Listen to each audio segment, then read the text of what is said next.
Hi, everyone. Welcome to Town Hall 216. AJ and Jacques are out in the field today, so I am kicking us off this town hall. We're going to get right into the art talk. So, today we're focusing on American artist Charles Russell and his depictions of cowboys, Native Americans, and landscapes. Now, I do want to start off this art talk with a brief disclaimer.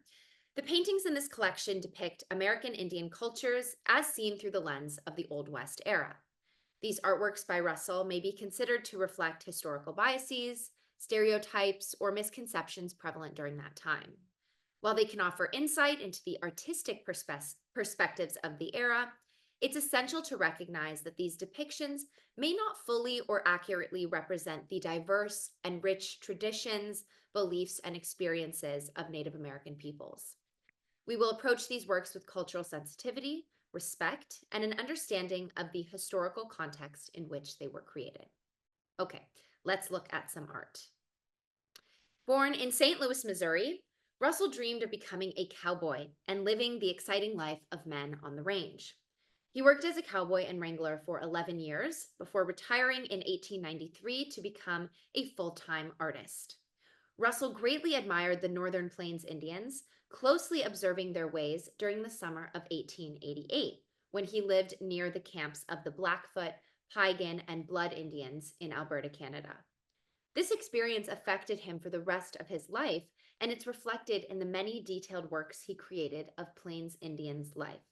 Indians hunting buffalo, seen here, being a prime example of that. Bronco busting driving in reads more like a tableau than a landscape, with the different scenes of cowboys trying to tame and utilize these rowdy horses. The yellow ochre background serves to highlight the barren, dusty landscape of the desert plains, while the etchings of black, brown, and white give this piece movement and depth.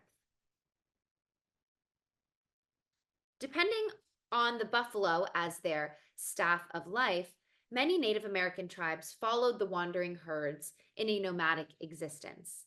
Mainly the women had to break camp each time a new move was made, which was frequent and inevitable. Russell spent time amongst these groups, experiencing the breaking of camp in person, and translated the perpetual routine of the stimulating scene accurately and poignantly. This piece uses contrast between hues of purple and the yellow backlit sky, giving us a sense that this ritual took place either at sundown or sunrise. At this point in his career, Russell was considered a local celebrity in his Montana town and started to gain national recognition for his detailed works highlighting Native American culture and rural Western life. Here, Russell depicts a Blackfoot member partaking in controlled or prescribed burns. These burns help to control overgrowth of vegetation and can help wildlife habitats. These Native American traditions have been adopted widely throughout North America. We even do prescribe burns in California to help prevent wildfires. And to this day, the Blackfeet Nation performs prescribed burns in Missoula County, Montana. I personally like this piece because of the interesting use of shadows. This majestic landscape of the Western Plains depicts a long line of traveling wagons and livestock. Though the piece is titled Wagon Boss, the foreground is completely shadowed from the surrounding mountains. Russell shines the sun on the far-off hillsides, highlighting the vastness of the plains and the ever-stretching processional.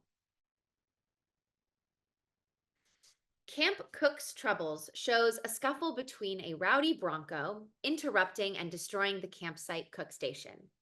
This piece takes place at breakfast time, a particularly sacred time for the camp, as it was a momentary bit of rest and refueling needed to start the long, grueling days on the plains. There's a lot of detail and movement in this piece, and Russell even painted himself into it as one of the onlooking diners.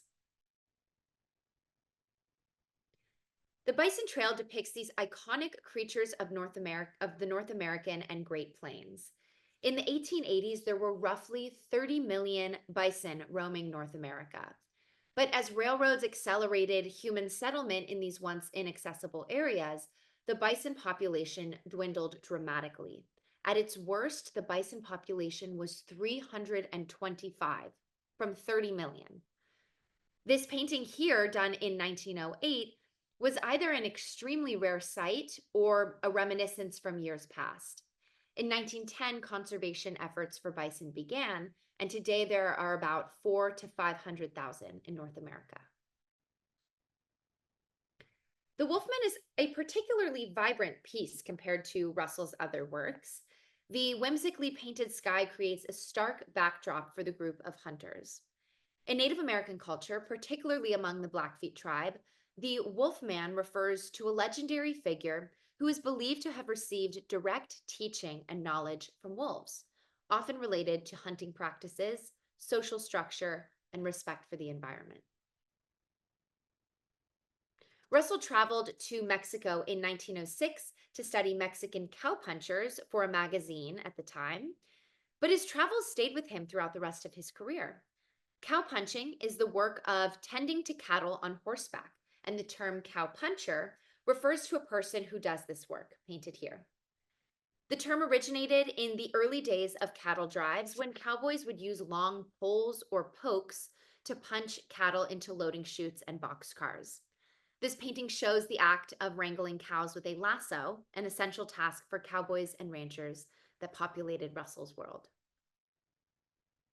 There are numerous schools in Montana named after Russell, and his work stands today not only as beautiful artistry, but as historical artifacts of life in the Old West.